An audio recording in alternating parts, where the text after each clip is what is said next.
Hello दोस्तों, तो जैसा कि पिछले एपिसोड में हमने देखा कि किन्मो अपने ग्रैंडपास के साथ मिलकर यहाँ ड्रैगन गॉड टेम्पल आया हुआ था, जहाँ पर इन लोगों ने पैसा कमाने के लिए कई सारे स्टॉल्स लगा दिए थे और किन्मो को एक बॉक्सिंग स्टॉल में खड़ा कर दिया था, जिसे कोई भी उसके लेवल या फिर उसे थोड़ा सा लेवल ऊपर वाला बंदा फाइट कर सकता है। इसकी वजह से किन्मो को फाइटिंग एक्सपीरियंस मिलेगा, जिसके लिए हम देखते हैं कि किन्मो ने वहाँ पर कई सारे लोगों को पीट दिया था। फिर आखिर में ग्रेट लियन सेट का मास्टर लाओ लू वो अपने डिसाइपल के साथ वहाँ पर आ जाता है, जो कि ग्रैंडपा माँ को अपने साथ लेकर जाना चाहते थे, क्योंकि एक तो ग्रैंडपा माँ ने अपने प्यार के लिए उस सेट को छोड़ दिया था, पर ग्रेट लियन सेट के ये रूल्स है कि कोई भी डिसाइपल इस सेट को छोड़कर नहीं जा सकता। इसलिए ग्रैंडपा माँ ने लाओ लू को चैलेंज कर लिया था कि अगर उनका डिसाइपल किन्मो को हरा दे तो वो यहाँ से ग्रैंडपा माँ का सर काट कर लेकर जा सकते हैं। जिस पर तो मास्टर लाओ लू भी काफी ज्यादा कॉन्फिडेंट थे, क्योंकि उनका डिसाइपल बहुत ही ज्यादा स्ट्रॉन्ग था और ये बात पूरी तरीके से सच भी थी, क्योंकि किन्मो शुरू में हारता हुआ दिखाई दे रहा था, लेकिन जब वो सोचता है कि उसे जीतना होगा ग्रैंडपा माँ के लिए, वरना ग्रैंडपा माँ मारा जा सकता है, इसलिए हम देखते हैं कि उसने अपनी पूरी जान लगा दी। जिसके बाद वो फाइट के दौरान ही यहाँ पर उस डिसाइपल की कमजोरी ढूंढते हुए उसे हरा देता है। यहाँ पर फाइट के खत्म होने के बाद हम देखते हैं कि जब ये लोग टेंपल से बाहर जा रहे थे, तभी अचानक इन लोगों की मुलाकात एक आदमी से हो गई, जिसकी बीवी प्रेग्नेंट थी और वो डिलीवरी के लिए लोगों से मदद मांग रहा था। यहाँ पर ग्रैनी सी को छोड़कर कोई भी उसकी मदद करने के लिए तैयार नहीं था। अब आगे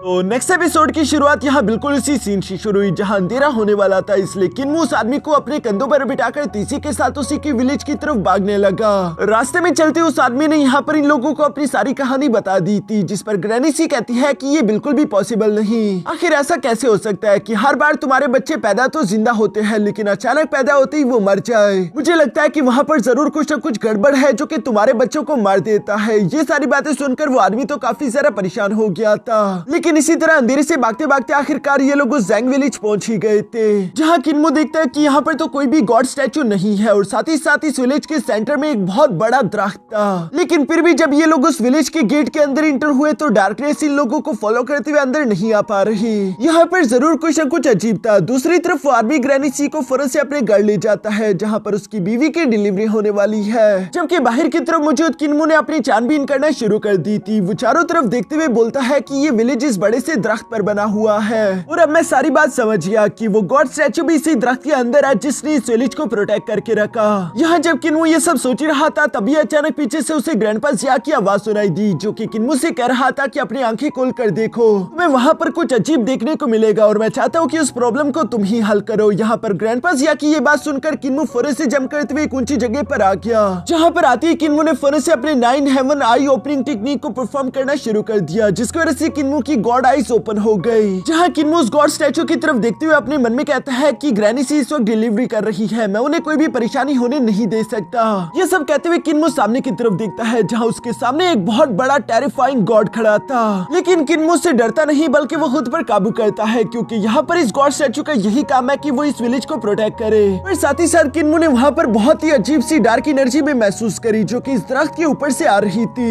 ये दरख्त एक बहुत बड़े सांप की शेप में बना हुआ था, जो देखकर किन्मो हैरान होते हुए कहता है कि आखिर ये क्या है, जिस पर ग्रैंडपा जिया किन्मो को बताते हैं कि वो असल में एक स्नेक डीमन है, जो कि इस डेड गॉड के स्टैचू के पीछे छुपा हुआ है। इस स्नेक डीमन के यहाँ होने का किसी को भी मालूम नहीं, जबकि ये इन विलेजर्स के बच्चों की सोल को खींचकर खुद का पेट भरता है। और ग्रैंडपा जिया की ये बात बिल्कुल सच थी, क्योंकि वो स्नेक डीमन यहाँ पर खिड़की से उसी प्रेग्नेंट लेडी की तरफ देख रहा था कि कब वो बेबी पैदा होगा ताकि वो उसकी सोल को खींच ले। इवन की ग्रैनी सी भी उस स्नेक डीमन के बारे में कुछ नहीं जानती, क्योंकि उसके पास गॉड आइज नहीं है। इसलिए ग्रैंडपा जिया किन्मो से कहते हैं कि पता नहीं स्नेक डीमन ने अब तक यहाँ पर कितने सारे बच्चों की जान ले ली होगी। तुम्हारे सामने इस वक्त एक बहुत ही ज्यादा टेरिफाइंग गॉड खड़ा है, तो बताओ किन्मो, क्या तुम उस गॉड पर हमला करने से डरते हो? क्योंकि अगर तुम इस गॉड पर हमला नहीं करोगे तो तुम उस स्नेक डीमन को भी नहीं मार सकते। ये सुनकर तो किन्मो में अचानक से जोश आ चुका था। वो अपने किलिंग नाइफ्स को रेडी करते हुए ग्रैंडपा जिया से कहता है कि आप मुझ में हिम्मत देखना चाहते हो ना? मेरी नजरों में उन गॉड्स की कोई वैल्यू नहीं है जो कि मॉन्स्टर्स का साथ देते हैं गलत काम करने के लिए। जो सुनकर ग्रैंडपा जिया भी कहते हैं कि शाबाश, अगर यही बात है तो जाओ और उस गॉड को जान से मार डालो, ताकि इसे खत्म करने के बाद तुम इसके पीछे छुपे हुए स्नेक डीमन को भी खत्म कर सको।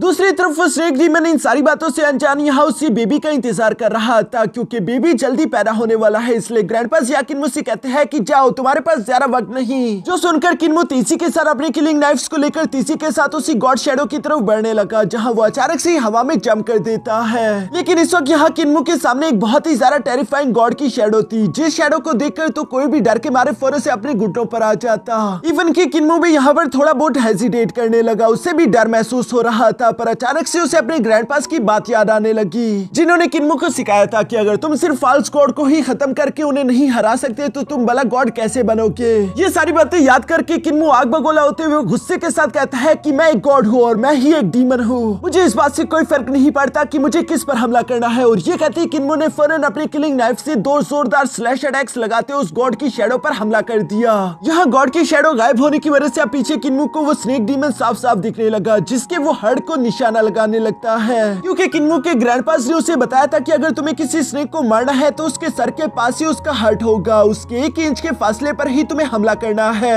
दूसरी तरफ नीचे घर में हम देखते हैं कि यहाँ पर वो बच्चा पैदा हो चुका था, जिसमें ग्रैनी सी ने मदद करवाई थी और वो उसे अपने हाथों में उठाती है, जहाँ पर हम देखते हैं कि वो बच्चा फिलहाल के लिए तो जिंदा था, लेकिन ये स्नेक डीमन भी वहीं पर इंतजार करते हुए फौरन से उस बच्चे की सोल को अपने अंदर खींच लेता है। जो सब करते हुए स्नेक डीमन की नजर पीछे की तरफ किन्मो पर पड़ गई, जहाँ हवा में मौजूद किन्मो को हम देखते हैं उसने फौरन से अपने फायर एलिमेंट को एक्टिवेट कर लिया, जिस फायर एलिमेंट की वजह से उसके किलिंग नाइफ पर आग लग चुकी थी और वो इन दोनों नाइफ्स को तीसी के साथ उस स्नेक डीमन की गर्दन में घुसा देता है। इस अटैक की वजह से तो स्नेक डीमन को काफी सारा दर्द होने लगा और वो जोर जोर से चिल्लाता है, जिसकी आवाज सुनकर वहाँ पर मौजूद लोग हैरान होते हुए यही सोच रहे थे कि आखिर ये आवाजें किस चीज की है। दूसरी तरफ ऊपर यहाँ पर किन्मो को स्नेक डीमन पर काफी सारा गुस्सा आ रहा था, वो अपने किलिंग नाइफ का इस्तेमाल करते हुए 1000 ऑफ वेव टेक्निक से फौरन उसकी गर्दन काट देता है। जो काम करते ही उस स्नेक डीमन की मुंह से यहाँ उस बच्चे की सोल दोबारा से निकलते हुए उसकी अपनी बॉडी की तरफ जाने लगी। दूसरी तरफ किन्मो भी काफी कूल तरीके से लैंड करते हुए खड़ा हो गया, और चूंकि किन्मो ने उस स्नेक डीमन को मार दिया था इसलिए ये बच्चा सरवाइव कर लेता है, जो देखकर उसके पेरेंट्स तो बहुत ही ज्यादा खुश दिखाई दे रहे थे। दूसरी तरफ बाहर मौजूद किन्मो देखता है कि अचानक से उसके पास ग्रैनी सी भी आ गई, जिसके आंखों में किन्मो पर प्राउड महसूस होता हुआ दिखाई दे रहा था, और ये तीनों ही कड़की से उस खुशहाल फैमिली की तरफ देखते हैं, जहाँ पर किन्मो सवाल करते हुए पूछता है कि आखिर बच्चे को जन्म देना इतना ज्यादा मुश्किल काम है जिसमें जान जाने का भी खतरा है, फिर आखिर ये पेरेंट्स बच्चों को जन्म ही क्यों देते हैं। ये सुनकर ग्रैनी सी किन्मो को बताती है क्योंकि ये उन पेरेंट्स का अपने बच्चे के लिए प्यार है। ये सुनकर तो किन्मो इमोशनल हो गया था और वो आगे की तरफ बढ़ते हुए कहता है, तो क्या मेरे पेरेंट्स मुझसे प्यार नहीं करते थे क्योंकि उन्होंने बचपन में मुझे यूं ही लावारिस छोड़ दिया था। इस पर ग्रैनी सी उसे जवाब देते हुए कहती है कि यकीनन तुम्हारे पेरेंट्स के भी अपने कुछ रीजंस होंगे, कोई भी पेरेंट्स अपने बच्चों को खुद से दूर नहीं करना चाहते। जो कहती है ग्रैनी सी ने किन्मो को उस रात की कहानी सुनाना शुरू कर दी थी जब किन्मो पहली दफा ग्रैनी सी को मिला था। अब ग्रैनी सी को किन्मो की टोकरी के नीचे एक लेडी देखने को मिलती है जिसके हाथ तो कंकाल बन चुके थे, यकीनन उस डार्कनेस की वजह से, लेकिन वो अभी भी जिंदा थी और किन्मो को प्रोटेक्ट कर रही थी, पर उसमें ज्यादा जान नहीं बची थी। इसलिए ग्रैनी सी उस औरत को देखते हुए कहती है कि फिक्र मत करो, तुम्हारा बच्चा अब बिल्कुल सेफ है, उसे कुछ नहीं होगा। इस पर वो लेडी शांति के साथ अपनी जान दे देती है। यहाँ पर ये सारी बातें सुनकर किन्मो इमोशनल होकर सवाल करते हुए कहता है कि क्या वो मेरी मॉम थी, जिस पर ग्रैनी सी जवाब देते हुए कहती है कि मुझे ये तो नहीं मालूम, लेकिन मैं इतना जरूर जानती हूँ कि वो तुम्हें अपनी जी जान लगाकर प्रोटेक्ट कर रही थी। उसने अपनी जान की कोई भी परवाह नहीं करी, हर तरह की तकलीफ झेली जब तक मैंने तुम्हें उठा नहीं लिया। और साथ ही साथ ग्रैनी सी किन्मो को बताती है कि बचपन से ये लॉकेट तुम्हारे गले में था जिस पर तुम्हारा किन्मो नाम भी लिखा हुआ था, यकीनन ये तुम्हारे पेरेंट्स ने ही तुम्हारे गले में डाला होगा। उम्मीद करती हूँ कि एक न एक दिन तुम इस जेड पेडेंट का इस्तेमाल करते हुए अपने असली पेरेंट्स के बारे में भी जान लोगे। यहाँ जब ग्रैनी सी और किन्मो के दरमियान ये सारी बातें हो ही रही थी तभी अचानक ग्रैंडपास यहाँ जवाब देते हुए कहता है कि अभी भी प्रॉब्लम सॉल्व नहीं हुई, मुझे लगता है कि किसी ने जानबूझकर उस स्नेक डीमन को यहाँ पर लाया हुआ था क्योंकि उसे मैजिकल पावर का इस्तेमाल करते हुए रेस किया गया है। इसी वजह से ये ट्री दोबारा से अपने नॉर्मल कंडीशन में नहीं आ रही, इवन कि हमने उस स्नेक डीमन को मार भी दिया।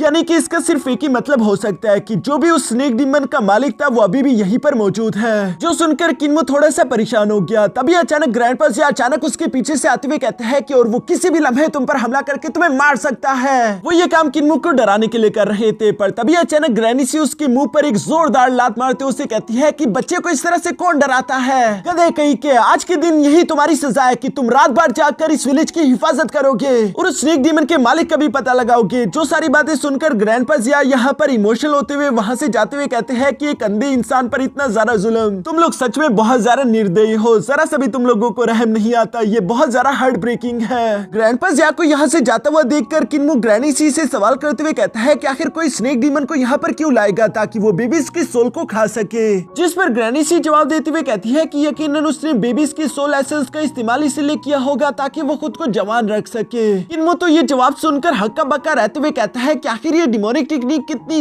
सारा बेकार है और साथ ही साथ चीप भी। क्या इन लोगों को जरा सी भी हया और शर्म नहीं आती? जिस पर ग्रैनी सी मुस्कुराकर जवाब देते हुए कहती है कि हाँ तुमने सही कहा, ये रियल मैजिकल टेक्निक नहीं है। उसे जरूर अपनी मैजिकल टेक्निक एक बेकार जगह से सीखी होगी, इसलिए वो बेबीज का इस तरह क्रूल मेथड से इस्तेमाल कर रहा है। वरना डिमोनिक कल्टीवेटर्स के पास भी कुछ अच्छे टेक्निक्स और साथ ही साथ असूल भी होते हैं। यानी कि अगर सिरा कहो तो ग्रैनी सी यही बताना चाह रही थी कि बेशक अगर तुम गुंडे भी हो तब भी तुम्हारे कुछ असूल तो होने ही चाहिए। साथ ही साथ ग्रैनी सी यहाँ पर किन्मू को मना करते हुए कहती है कि आज की रात हम जिसका सामना करने वाले हैं वो खतरनाक होगा, इसलिए सिर्फ दूर से रहकर फाइट को देखना और फाइट में इन्वॉल्व मत होना। इसके बाद ये लोग सोने के लिए निकल जाते हैं। यहाँ आधी रात को हम देखते हैं कि वो डिमोनिक कल्टीवेटर अपना शिकार करने के लिए निकल चुका था, जहाँ सबसे पहले वो किन्मू के कमरे में आता है। दूसरी तरफ किन्मू ने फर्ज से महसूस कर लिया कि किसी ने शैडो स्किल एक्टिवेट किया है। ये सोचते ही किन्मू जैसे ही अपनी जगह से उठने लगा, अचानक वो महसूस करता है कि वो तो मूव ही नहीं कर पा रहा और साथ ही साथ उसके शैडो पर एक नीडल भी लगी हुई थी, जिसे देखकर किन्मू पहचान जाता है कि ये ग्रैनी सी की वही टेक्निक है जिसका इस्तेमाल करते हुए शैडो से क्लॉथ बनाती थी।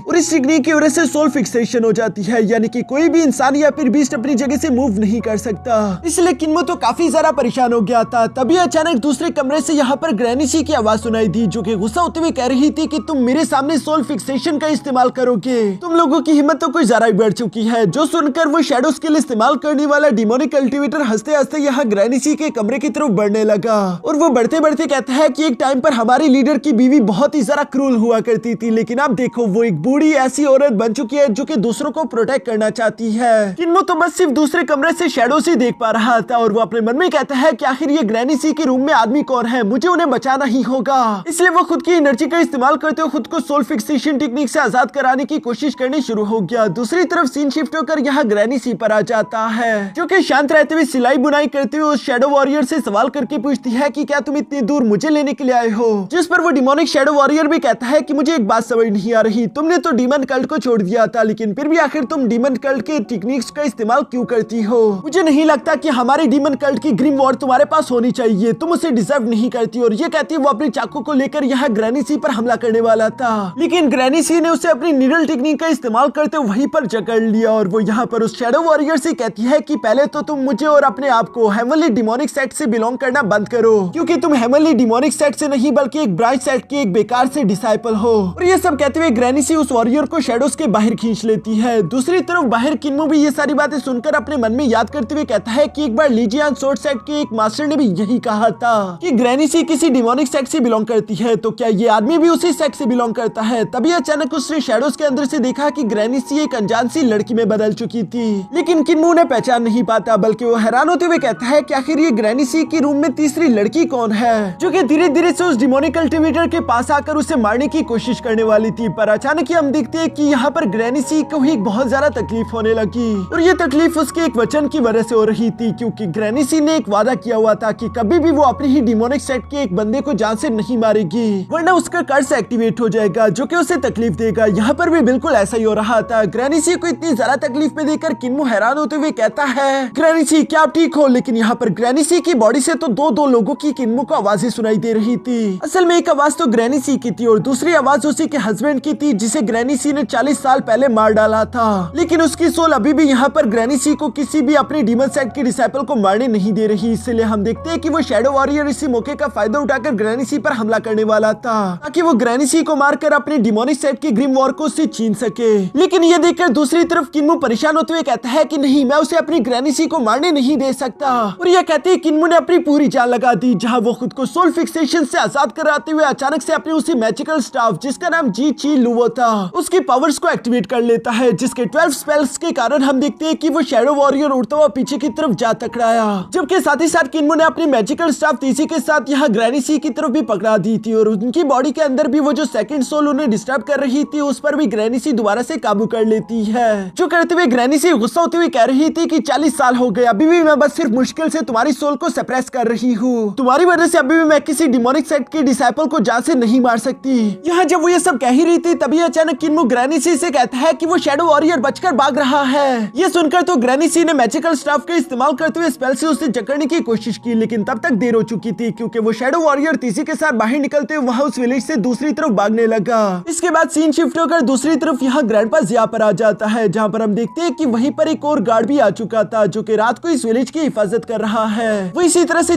चौकीदारी करते करते अचानक से ग्रैंडपा जिया के रास्ते में आकर कहता है कि ओए अंधे, मुझे नहीं लगता कि तुम्हें इस तरह से रात को बाहर आना चाहिए। तुम अंधे हो, तुम्हें पता भी नहीं चलेगा, कहीं तुम इस विलेज से गलती से भी बाहर ना चले जाओ वरना डार्कनेस तुम्हें निगल जाएगी। जिस पर ग्रैंडपा जिया भी मजे के साथ वाइन पीते उससे कहते हैं कि मुझे याद दिलाने के लिए शुक्रिया, लेकिन मुझे कोई मदद नहीं चाहिए। ये सुनकर वो पहरेदार जवाब देते हुए कहता है कि चलो ठीक है, जैसे तुम्हारी मर्जी। और इसके बाद वो दोबारा से इसी तरह नारे लगाते हुए धीरे धीरे आगे की तरफ बढ़ने लगा, जहाँ वो यही नारे लगा रहा था कि सावधान रहो, सतर्क रहो, कहीं मोमबत्तियों से आग ना जला दो, याद रखो अभी भी अंधेरा है। वो इसी तरह की आवाजें लगाते हुए धीरे धीरे यहाँ ग्रैंडपा जिया के पास से जाने लगा, जहाँ पर हम देखते हैं कि ग्रैंडपा जिया ने भी सब कुछ पहले से सेंस कर लिया था। और वो जैसे उस बंदे के पास से गुजरता है उसे महसूस हो गया था कि ये एक डिमोनिक कल्टीवेटर है। इसीलिए ग्रैंडपा जिया उस डिमोनिक कल्टीवेटर के कुछ करने से पहले ही अपनी मैजिकल स्टिक का इस्तेमाल करते उसकी जान ले लेते हैं, जो देखकर तो वो डिमोनिक कल्टीवेटर काफी जरा हैरान हो चुका था। साथ ही साथ ग्रैंडपा जिया उसे कह रहे थे कि मैंने सुना है कि इस कॉन्टिनेंट में पूरे 360 डिमोनिक चर्च है, जो कि दुनिया भर के असैसिनेशन बिजनेस में इन्वॉल्व है, यानी कि वो पैसा लेकर लोगों की जान लेते हैं। पर मैं उनमें से किसी की भी किलिंग इंटेंट को दूर दूर से महसूस कर सकता हूँ, इसलिए मेरी नजरों से कोई नहीं बच सकता, चाहे फिर तुम कितनी बार ही अपना रूप चेंज क्यों ना कर लो। यहाँ ये सब सुनकर तो दूसरी तरफ हम देखते हैं कि वो डिमोनिक कल्टीवेटर वापस से अपने असली रूप में आ गया था, जहाँ वो मरते मरते कहता है कि अब मैं समझा कि हमारी लीडर की वाइफ आखिर उस विलेज में इतनी ज्यादा सेफ क्यों है, क्योंकि वहाँ का एक अंधा भी इतना ज्यादा खतरनाक है। तुम लोग हमेशा हमसे एक कदम आगे थे, इसी वजह से हम कभी भी ग्रैनी सी को पकड़ नहीं पाए। अब यहाँ इस डिमोनिक कल्टीवेटर के मरने के बाद हम लोगों को नेक्स्ट डे मॉर्निंग का सीन दिखाया जाता है, जहाँ पर किन्मो, ग्रैंडपा जिया और ग्रैनी सी यहाँ पर उन विलेजर्स को अलविदा करते हुए यहाँ से अपनी जर्नी पर रवाना होने लगे। जहाँ रास्ते में चलते हुए किन्मो ग्रैनी सी से तो सवालों की बौछार कर देता है। वो चलते हुए सवाल करके पूछता है कि यकीनन वो शैडो वॉरियर वही वॉचमैन था ना जो कि रात को मारा हुआ पाया गया।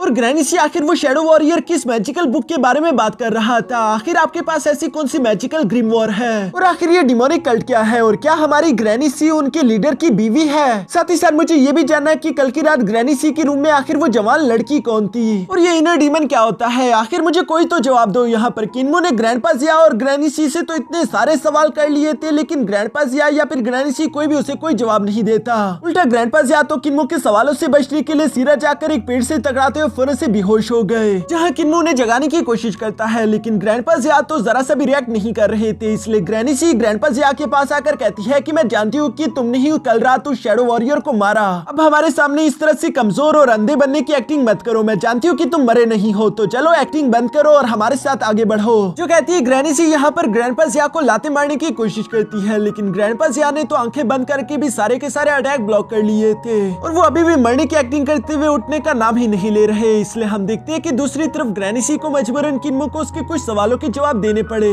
जो कि किन्मो को बताती है कि बाहर की दुनिया में डिमोनिक सेट 3 बड़े सेट्स में से एक है, और हाँ ये बात भी सच है कि मेरा डिमोनिक सेट के साथ कनेक्शन है। साथ ही साथ वो ये भी बताती है कि मेरे अंदर का वो इनर डीमन जो कि तुमने देखा था वो भी मुझे उसी हेवनली डिमोनिक सेट से मिला, उसकी और मेरे बीच कुछ लड़ाइयाँ हो गई थी, जिसके बाद मैंने उसे मारकर रिफाइन कर लिया। साथ ही साथ मैंने डिमोनिक सेट की ग्रिम वॉर कोड बुक भी चुरा ली। जो सुनकर किन्मो मुस्कुराकर जवाब देते हुए कहता है कि अब तो वो शैडो वॉरियर मर चुका है, यानी कि आप सेफ हो। लेकिन ग्रैनी सी उसे जवाब देते हुए कहती है कि हेवनली डिमोनिक सेट कभी भी मेरा पीछा नहीं छोड़ेगा, वो हमेशा अपने सेट के लोगों को मेरा शिकार करने के लिए बेचता रहेगा ताकि वो मुझसे ये बुक वापस लेकर जा सके। ग्रैनी सी जब ये सब यहाँ पर किन्मो को बता रही थी, साथ ही साथ वो अपने एक ही हाथ से ग्रैंडपा जिया को भी घसीटते वहाँ से लेकर जा रही है, जबकि ग्रैंडपा जिया तो मजे के साथ ये सब एंजॉय कर रहे थे, क्योंकि उन्हें किन्मो को कोई जवाब जो नहीं देना पड़ रहा। दूसरी तरफ ग्रैनी सी यहाँ पर किन्मो को ये भी बताती है कि हमने बेशक एक को जान से मार डाला, लेकिन अब वो डिमोनिक कल्टीवेटर्स रुकेंगे नहीं, बल्कि वो एक की जगह हजारों को हमारा शिकार करने के लिए फ्यूचर में भेजेंगे। जबकि ग्रैनी सी की ये बात बिल्कुल सच में दिखाई दे रही थी, क्योंकि उन लोगों के जाने के बाद हम देखते हैं कि उसी जैंग विलेज में 2 लोग यहाँ पर पूछताछ करने के लिए आ गए थे, जो कि उसी आदमी से सवाल करते हुए पूछते हैं कि हमने सुना है कि यहाँ पर कोई डिमोनिक स्नेक या फिर कोई डिमोनिक औरा था, क्या आप उसके बारे में हमें कुछ बता सकते हो। ये सुनकर वो आदमी यहाँ पर उन्हें बताता है कि हाँ बेशक यहाँ पर एक डिमोनिक स्नेक रहा करता था, जिस इवल स्नेक डीमन ने हमारे यहाँ विलेज के कई सारे बच्चों की सोल खा ली थी, लेकिन वो तो भला हो डिसेबल विलेज के 2 एल्डर्स और एक बच्चे का, जिसने अपने वेपन का इस्तेमाल करते हुए कल के दिन उस स्नेक डीमन का गला काट दिया। यहाँ इस तरीके से इन लोगों को किन्मो, ग्रैनी सी और ग्रैंडपा जिया के बारे में सारी इन्फॉर्मेशन मिल गई थी, जिसके बाद हम देखते हैं कि ये लोग उस आदमी पर भी एक अजीब तरह की पावर का इस्तेमाल करता है, जिसकी वजह से उस आदमी की आंखें व्हाइट हो चुकी थी। और यहाँ इसी मिस्टीरियस सीन के साथ हमारा ये एपिसोड यहीं पर खत्म हो जाता है।